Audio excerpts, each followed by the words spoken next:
ये खर्ची और पर्ची का जो सिलसिला चला करता था, जो पर्चे ले लेके सब भांटते थे और हमारे पास भी पहुंचा करते थे लोग कि जी हमारा छोरा लगा दो, हमारा छोरा लगा दो।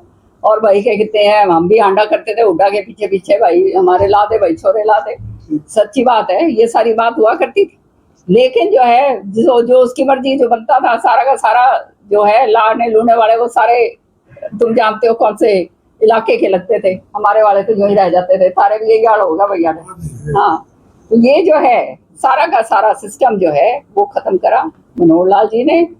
खर्ची बिना पर्ची। तो हमारे इसका मकसद पता क्या है? इसका ये है कि हमारे बच्चे आज के दिन पढ़ाई लिखाई करना शुरू कर दिया। उन्हें मालूम है कि आगे बढ़ना है, पढ़ोगे लिखोगे तब आगे जो है कुछ बन पाओगे। कांग्रेस राज में हमने देखा था कि केवल गरीबी हटाओ के नारे लगाए जाते थे। नारे जरूर लगते थे जोर जोर से, 60 साल का राज था, नारे जरूर लगते थे, लेकिन उसके ऊपर कार्रवाई कुछ नहीं होती। नियत जो थी, वो जो नियत पूरी साफ नहीं थी। नियत अगर साफ होती तो वो काम जो आज हो रहा है वो हो जाता। बात आप कर रहे थे अभी, आपने एम्स का भी जिक्र किया।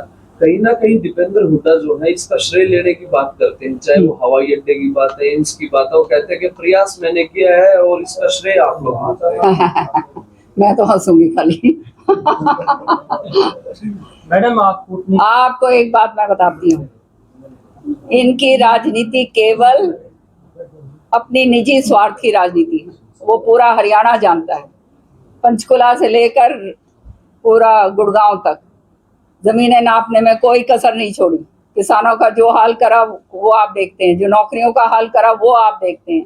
अब जो ये कह रहे हैं ये हमने करा था, हमने करा था, आपको क्या बताएं। मेडिकल कॉलेज जो है हरियाणा के अंदर जिस तरह से श्रुति चौधरी ने दिलवाया वो हमारी जान जानती है। जो चौधरी बंसीलाल जी के नाम की यूनिवर्सिटी जो दिलवाई वो हमारी जान जानती है। किस तरह से लड़ झगड़ के हम ये काम करा करते थे। तो ये इनका कभी भी दिमाग विकास के प्रति तो रहा ही नहीं।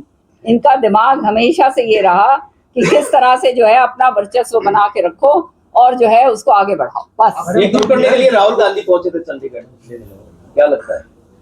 अब राहुल जी तो बेचारे अपना प्रयत्न करेंगे ही और करना भी चाहिए, लेकिन उनको भी मालूम है मेरे ख्याल में कि जो है ये कार्रवाई वारवाई कुछ नहीं होनी, क्योंकि जिन जिनको भेजा जा रहा है पर्यवेक्षकों को, आज ही मुझे कांग्रेसी बता रहा था, कहते जी उसको भेज दिया, उसके से वो गाड़ी किसी की थी वो खाने के लिए वो ले गया तो वो वहां पे ये हो गया। कहते हमारी तो कोई सुनी नहीं, और जब सुनने की बात आई तो वो सारे के सारे उसके साथ बैठे हुए थे अंदर।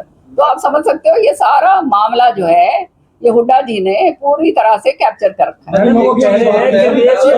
संगठन कुछ नहीं करने वाला। तो देखो ये तो है नहीं कि सारे आप और जैसे हमारे जैसे लोग बैठे हैं तो उनके खिलाफ जो है जो गलत काम कर रहे हैं कार्रवाई हो रही है। आपने हाल ही में देखा अभी ये सिंचाई विभाग के अंदर कितनी जबरदस्त कार्रवाई हुई है। तो जो गलत कितने लोगों के खिलाफ कार्रवाई हुई है, क्योंकि ये कभी पहले हुआ था। क्योंकि पता चला है कि जो जनता का जो प्रोग्राम्स हैं जो सिंचाई के लिए हैं, जो पूरे मतलब सालों साल तक चलने चाहिए, उसके अंदर गुणवत्ता के साथ काम नहीं हो रहा था तो कार्रवाई करी जाती है। 80 लोगों के तो ये तो आप जानते हैं कि जो चोर हैं, जो दूसरे तरह के लोग हैं, वो तो हर जगह बैठे हुए हैं। तो उनको तो जो है संचालित करना और उनको पकड़ना हमारा काम है। 80 लोगों के खिलाफ कार्रवाई की गई है मैडम, लेकिन उसके बावजूद 20 तारीख तक का अल्टीमेटम भी दिया गया, नहीं तो कार्रवाई होगी। लेकिन गोहाना की अगर ट्रेन की बात करें या बाकी जगह की बात करें तो कहीं भी कोई कार्रवाई नजर नहीं आ रही। नहीं तो आप लोग लिखत के अंदर आप भेजिए, जरूर कार्रवाई होगी अगर उसके अंदर सच्चाई पाई गई। इसमें मैं आपको निश्चित करके जाना चाहता हूँ। कूटनीति की बात करते हैं, कूटनीति के मामले में अगर हम बात करें तो राजनाथ सिंह जी ने भी सवाल खड़ा किया। सुरक्षा परिषद में संयुक्त राष्ट्र संघ में जो है पाकिस्तान को उसका मेंबर बनाया गया है आतंकवाद रोकथाम कमेटी का। तो उसमें उन्होंने कहा है कि बिल्ली के सामने दूध रखने वाली बात है, तो कहाँ कूटनीति सफल हुई जब उसको आप शायद इस बात को जानते नहीं है कि आज के दिन यूक्रेन के अंदर जो वॉर हो रही है या पैलेस्टीनियन में और यहाँ पे सारे हमारे को we walk on thin ice, और ये सारी चीजें बोलने की नहीं होती हैं कि ये, और ना मैं यहाँ पे सार्वजनिक करूंगी because I am part of that committee. सच्चाई ये है कि हर तरीके से फूक फूक के कदम रखना पड़ता है। और जो है आज आपने देखा जब ये है ये लड़ाई हुई इसकी यूक्रेन की, और इधर से हमारा ये था रशिया, तो हमारा फायदा रशिया से हो रहा था क्योंकि हमने वहां से ऑयल लेना था, लेकिन दोनों देशों को हमने साथ रखना है। तो किस तरह से चलना है, क्या करना है, क्या कार्रवाई हो रही है, उसके ऊपर पूरी तरह से हमारी सरकार पूरी तरह से दृढ़ संकल्प के साथ आगे बढ़ रही है। इसकी आप चिंता ना करिए। सिंदूर ऑपरेशन पर आपको भी गर्व है, पूरे देश की महिलाओं को भी गर्व है, लेकिन एक राज्यसभा सांसद आपकी ही पार्टी के महिलाओं पर सवाल खड़े करते हैं, बाद में माफी मांगते हैं, तो कैसे मतलब महिलाओं का सम्मान करें, उनकी वीरता पे? कोई एक बात कोई कह दे तो इसका मतलब ये थोड़ना है। एक नहीं मैम, अब तो काफी अब देखो, सुनो, देखो, नुक्ताचीनी करने के लिए तो उन्होंने कुछ कह दिया, किसी और ने कुछ कह दिया, वो दूसरी पार्टियों के भी बहुत सारे हैं। मैं तो यही कहूंगी भैया, जो लोग, सुनो, जो लोग कोई पद पे हैं या कोई जिम्मेदारी उस पे हैं, उनको बहुत सोच समझ कर बात करनी चाहिए। मैम अब तो काफी दिन हो गए हैं आपको बीजेपी में और काम भी कर रहे हैं, आप किस तरह से महसूस करते हैं? आज 11 साल का आप बखान कर रहे थे, आप कांग्रेस में मैं सुकून महसूस करती हूँ पूरी तरह से। वहाँ जो ये अंदर की मार काट, जहाँ पे वो कहते हैं ना, बाढ़, खेत को बाढ़ खा रही थी, खेत को बाढ़ खा रही थी, तो फिर खेत हरा भरा तो हो नहीं सकता। तो मैं तो बड़ा सुकून महसूस करती हूँ बाहर आई। विधायक जो है भूपेंद्र सिंह हुड्डा कहते हैं कि वो नेता प्रतिपक्ष थे, है और रहेंगे। तो वो तो है ही, वो दिख ही रहा है, और क्या है, सारे लोगों ने देख लिया जो सेटिंग की राजनीति करी जाती है। देखो, विपक्ष होना बहुत जरूरी है और मजबूत विपक्ष बहुत जरूरी है, क्योंकि मजबूत विपक्ष होता है तो वो आईना दिखाता है सरकार को उसकी कमियों का, उसकी गलतियों का। तो यहाँ तो वो विपक्ष है ही नहीं, क्योंकि ये तो खुद ही सेटिंग की, कॉम्प्रोमाइज की राजनीति करते हैं। ये मैंने बहुत पहले देख लिया, इसलिए मैंने सोचा भैया पहले निकल लो, यहाँ तो कुछ है नहीं। राहुल गांधी पिछले दिन हरियाणा में आए मैडम, उन्होंने कहा है कि रेस के घोड़े और बारात के घोड़े अलग अलग करने पड़ेंगे। आप क्या समझते हैं? आपकी इस पार्टी भाई बात ये है, मैं तो बहुत राजी होंगी, ये कांग्रेस के लंगड़े घोड़े पार हो गए तो कांग्रेस में कुछ हो जाएगा, पर मुश्किल लगता है बने, क्योंकि वो सारे जो लंगड़े हैं ना, वो सारों ने छा गए हैं वो। 11 साल के आप उपलब्धियां गिनवा रहे हैं। गोहाना में मुख्यमंत्री ने 2 घोषणाएं करी थी 9 साल पहले, 9 साल बीत चुके, अभी तक सिरे नहीं चढ़ पाई। तो किस तरह से गोहाना विकास? अब ये तो मुझे मालूम नहीं भैया, अभी इतनी डिटेल की बात की वो तो भैया गोहाना में, एक मिनट सुन ले भाई, तुम्हारे आपके यहाँ के मंत्री जी हैं, ये आप उनसे पूछिएगा, वो ज्यादा बेहतर रहेगा। मैं तो आपको अब ये छोटे नहीं मालूम, मैं I am telling you the larger picture, जो बड़ी पिक्चर है, जो देश को अब हर एक जगह हर चीज जो है मन के मुताबिक नहीं होती भैया, कई चीजें विलम्ब हो जाता है, कई चीजों के अंदर वो होती है, क्यों हुआ है वो जो है, जो यहाँ के नुमाइंदे वो ज्यादा बता पाएंगे।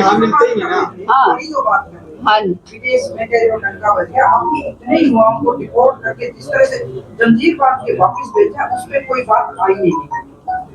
देखिए बहन जी, गलत तरीके से जो जाएगा उसके साथ यही बर्ताव होगा। क्यों वो आपको क्या मिलाई खिलाएंगे? आप भी कमाल कर रहे हो ऐसी बात कह के। जाने के तरीके भी तो नहीं, तो तरीके जो हैं, जो है पूरा आपको, एक मिनट, मुझे मालूम है पूरा सरकार इसका पूरी तरह से इसकी एडवर्टाइजमेंट करती है और कहते हैं कि सही तरीके ये हैं, ये डोंकी के रूट मत इस्तेमाल करो, लेकिन गरीब बेचारा जो है, और खास तौर से जो हमारे अनपढ़ जो लोग हैं, उनको इस बात की समझ नहीं है, वो अपना सारा कुछ बेच बाच के बच्चों को बाहर भेजते हैं, तो ये गलत काम करते हैं। और अगर नहीं आप अगर किसी की सरहद नहीं, आज हमारी सरहदों में ये जो है बांग्लादेशी आए हुए हैं, हम उनको डिपोर्ट कर रहे हैं, नहीं कर रहे हैं? करेंगे हम। जो बैलेट है ना मैम, वो लड़का कल नहीं, बैलेट वाले कोई ऐसा कोई प्रोग्राम हो तो उसका मुझे मालूम नहीं, लेकिन जो इस तरह से जाएंगे उनको सोच के जाना चाहिए। इलीगल जो काम, जो भी चीज इलीगल है, वो वहां पे पकड़े गए तो वो उनका आरती थोड़ा उतारेंगे, वो तो यही करेंगे भैया, वो तो वापस भेज रहे हैं, वही बहुत बड़ी गनीमत सोचो, नहीं तो और कुछ और हो जाए तो पता नहीं क्या हो। मैम फिर ये जो एजेंट बैठे हैं उनको क्यों नहीं बंद करते? जो नजर में आते हैं उनको बंद करा जाता है, लेकिन ये इस तरह से इनका नेटवर्क है कि पता नहीं चलता है, जब पता चलता है तो उनके ऊपर कार्रवाई होती है। मैं तो इस कमेटी की मेंबर हूँ, मैं जानती हूँ इस बात को कि किस तरह से कार्रवाई हो रही, लेकिन जो है किसी ने पैसे देकर जाना ही जाना है और गलत रास्ते से जाना है, उसको कैसे रोका जा सकता है? कौन सी मजबूरी है नौजवान विदेश में नौजवान, या आप नौजवानों से पूछो, वो ज्यादा अच्छा होगा, आपके घर में कोई होगा उससे पूछ लेना। हाँ जी, पाकिस्तान ने भारत को यूनेस्को में पराजित कर दिया। भैया बात ये है यूनेस्को की बात कर रहे हो ना, तो इसमें बहुत लंबा चौड़ा मैं आपको ये व्याख्यान इस पे कर सकती हूँ। ये हम चारों तरफ से घिरे हुए हैं दुश्मनों के देशों से। अब ज्यादा ना बोलते हुए, तुम्हें मालूम नहीं है किस तरह से जो है हम पतली गली से निकलते हैं, समझ रहे हो ना, तो इस पे ना ही बात करो तो अच्छा है।